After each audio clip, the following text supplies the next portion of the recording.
Ahadi mbivu tayari mashabiki watakuwa wanaisubiria. Je, McCarthy ataweza kuwapa tabasamu mwisho wa siku? Tuweze kuangalia tu wasifu wake unakaa vipi wa huyu kocha bwana. Mambo kwake, amecheza wapi, ameshiriki katika vilabu vingapi kama mchezaji, na upande mwingine kocha. Tuzo bwana mfungaji bora wa Celta Vigo ni mwaka 1999 na mwaka 2000 mfungaji bora katika ligi kuu ya Ureno ama ukipenda Portugal ni msimu wa mwaka 2003 na msimu wa mwaka 2004. Bao bora aliweza kutia kimiani mwaka 2004 pakubwa, hii akiweza kuitumikia katika timu ya taifa ya hasa Afrika Kusini. Mfungaji bora katika dimba la AFCON aliweza kuibuka wakati huo mwaka 1998 kama basi mchezaji bora wa dimba hilo ambalo pakubwa liliweza kumpa sifa kede kede. Haya, mchezaji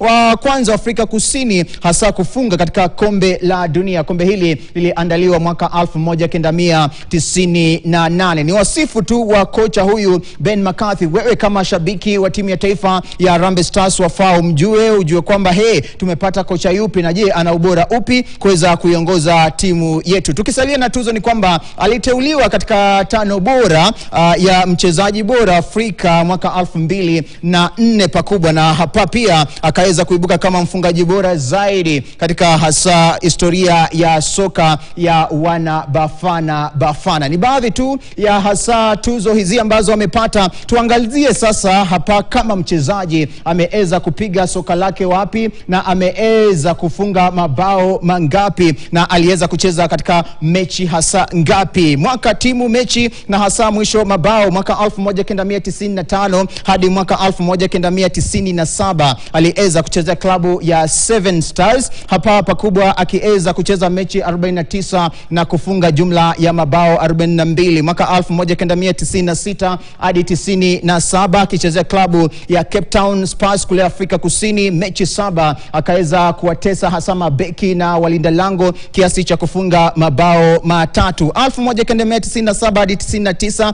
pakubwa alitua katika Kiamboni pale Ajax, na zungumzia klabu kule Ulaya, akiweza kupiga mechi 36 na kufunga mechi 20. Celta Vigo kule msimu wa 1999 hadi mwaka 2003 aliweza kupiga pale mabao 10. Kisha 2003 hadi 2006 akatua FC Porto, akaweza kuhakikisha kwamba msururu wake unasalia vizuri kwa kutia kimiani mabao 46. Kisha akaendelea kule Blackburn Rovers ambako alitesa zaidi 2006 hadi 2010 kule akicheza mechi 109 na kuweza kufunga mabao 37. 2010 hadi 11 huu ulikuwa tu msimu mmoja pekee ambao ulimweka pale West Ham United, akiweza kupiga mechi 11, lakini kule hakufanikiwa zaidi manake hakuweza ona lango katika mechi hizi zote 11 ambazo aliweza cheza. 2011 hadi 13 akarejea sasa nyumbani. Wanasema kwamba mashariki,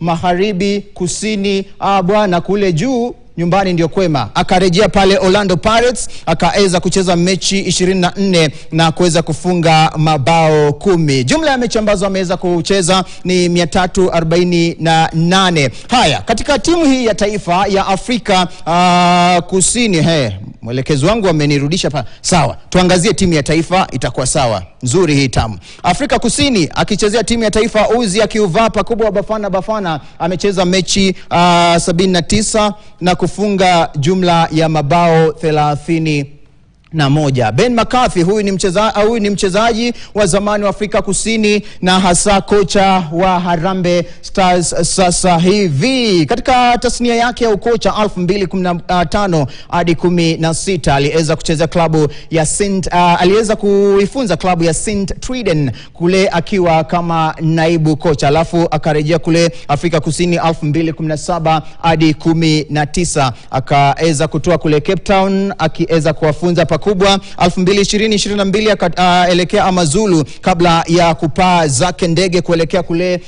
Uingereza ambako aliweza kuifunza klabu ya Manchester United kama kocha 2022 hadi 24, na pakubwa mule ndani alikuwa katika himaya yake Erik ten Hag, na pakubwa yeye akimakinika pakubwa kuweza kushughulikia hasa makali ya wale washambulizi. Alikuwa kocha wa washambulizi. Kwa hivyo tunatarajia kwamba safu yetu ya ushambulizi itakuwa sawa, akiweza kuanoa baadhi ya washambulizi wazuri, Michael Olunga, Benson Omala na washambulizi wengineo ambao pakubwa watakuwa wanaeza kunasa hasa pakubwa kuweza kutoa ushindi katika dimba la CHAN na dimba la AFCON bwana. Tuachane sasa na hayo ya Ben McCarthy, kocha wa timu ya taifa Harambee Stars, na kila laheri wakati anaiongoza timu